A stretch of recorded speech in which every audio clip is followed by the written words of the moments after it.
The new F1 season has just started, and what a better way to mark this with a new F1 wheel from Thrustmaster. Hi guys, Matthew here and welcome back again to my channel.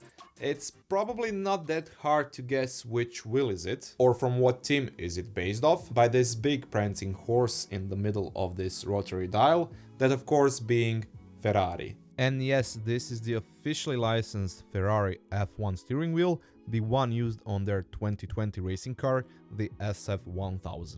The look and design are unmistakable representation of that wheel, and nothing like the previous F1 wheel add-on, which was based on the 2011 F1 car. Although this is not an exact 100% replica of it, as few of the dials are missing, it's basically the next best thing after it, which is impressive considering it's used in sim racing. Right off the bat, this wheel is supported by their TSPC, TGT, TSXW, TX and T300 wheelbase, so pretty much anything newer that has Thrustmaster's quick release type wheel mounting is good to go. The wheel feels really sturdy, although it's not that heavy. The 100% real carbon fiber front faceplate probably has a lot to do with that, while also providing that little bit of extra bling looks-wise. On the sides we have textured rubber grips, while the back is dominated by this plastic outer housing, an aluminum shifter and clutch pedals. The shifter itself needs to be installed first. You can see here a slot with a connector on it, and the one that comes with the wheel is the magnetic push-pull pedal shifter, while you can also choose to get the more responsive Thrustmaster's T-Chrono pedals, which also provides a different feedback to it. Moving back to the front, the top part screams with this big 4.3-inch screen surrounded by 15 LEDs for engine speed and 6 LEDs for marshal flags. Around and below it you'll see a total of 11 physical buttons with a firm click feel, so you don't press them accidentally, one top hat D-pad and a total of 7 encoders, 2 of which are the thumb rotary dials on each side. This is where this wheel parts a bit from the original, as it doesn't have 2 more pair of those, one just below and one right next to them. Other than that, the layout of the switches is very true to the actual SF1000 steering wheel. There's maybe 1 or 2 missing or differently labeled, with all of the front-facing rotary dials being here. But there is a catch, not all of them are actually functional.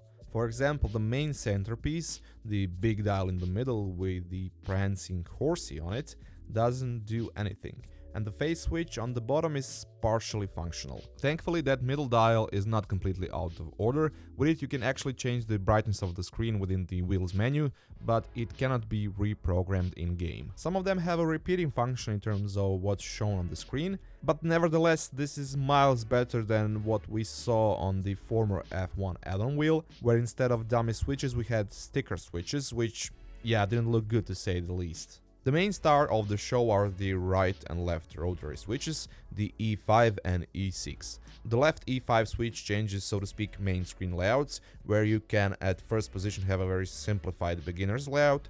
After that we have an advanced layout, then developer mode, then Codemaster's F1 2020 specific features. So there's a total of 4 of them, and after you go through them, they just repeat in the same order on the rest of the switch positions.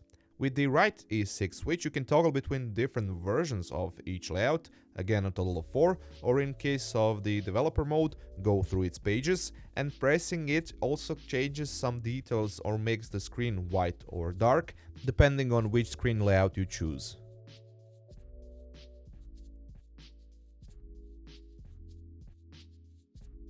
Speaking of the screen, once you turn on the wheelbase, it will loop between showing Ferrari's and Thrustmaster's logo, but as soon as you enter the F1 game, you'll get the real deal. Yes, it's a bit overwhelming at first, but I quickly got hang of it. The screen itself is reasonably bright and seems to be of a decent resolution, not super high, but definitely not unpleasant to read from a feet or two. If you are for some reason annoyed by it, you can just toggle the switch on the bottom and turn it off. Of course, all of this would be useless, or at least a real pain in the you-know-what, if you would have to configure all of this manually, which is why we have out-of-the-box native support for Codemaster's F1 2020 game, being it on PlayStation 4, PlayStation 5 or PC. Xbox One, Xbox Series X and S also support it, but for them you will need to connect the wheel wirelessly for telemetry, and have in mind that the latency will be a bit bigger in that case. This native support brings in a completely pre-configured mapping of buttons and switches, everything you need to have when hopping in an F1 car, from quick brake bias change, ERS mode select, MDF menu navigation, DRS activation and so on. I will put a picture with a detailed overview of what's what. Of course, you have an option to remap all of them and do a custom profile, being it in F1, Assetto Corsa Competizione or some other sim racing game, as it acts as your usual controller. Before I continue with my impressions, here is how all of those switches, pedals and dials sound.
Funnily enough, I've been planning to do some F1 driving for a while, and what a better way to do just that with having an F1 wheel like this, especially with the multifunctional screen, which ended up only bumping my overall experience. At first I thought it would be a bit too much to handle, and it was, but once you get a hang of it, it becomes second nature. At some moments I almost felt like I'm really getting good with it driving wise, changing the settings on the fly, making turns, having a good pace, until this unexpected close inspection of the wall reminded me that I'm not. Some of the dials are not that easy to reach, you'll need to pull your hands off the wheel, but this is something that cannot be pinned on Thrustmaster, but rather on the engineers of the actual SF1000 wheel itself, as it's based off of it. Plus, usually those switches are rarely used throughout the race, so it makes sense to put something else in finger's reach. The side handle grip of the wheel leaves something to be desired. They look to have a rubber surface, and they do, but it feels more like plastic when you grab onto them. It does provide enough grip, but it's not that comfortable as it's pretty firm. I don't know what they usually put on F1 wheels in real life, probably something similar to this, because in the end when you think about it, they all use gloves, and I'm pretty sure that having a setup with gloves here would also help out. As for the software and utility, we have your usual Thrustmaster's control panel, nothing special to point out here. Well, you can enter wheel's own settings menu provided by Thrustmaster on the wheel using the left middle E5 switch just by pressing on it, and with the help of the middle E7 switch, as I mentioned earlier, for navigating the wheel's menu you can roam around few things like the aforementioned brightness, as well as set up a Wi-Fi connection.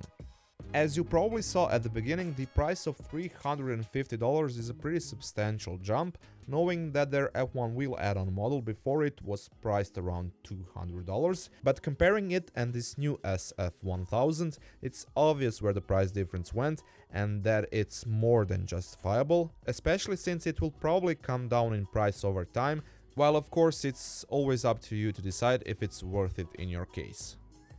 That's it for this time from me. Thank you once again for watching. If you find this helpful, please take a second to toss me a thumbs up because that really helps a lot. And if you like what you saw, feel free to subscribe. And if you already are, be sure to press that notification bell down below so you don't miss out on a new video. And until then, catch you later guys.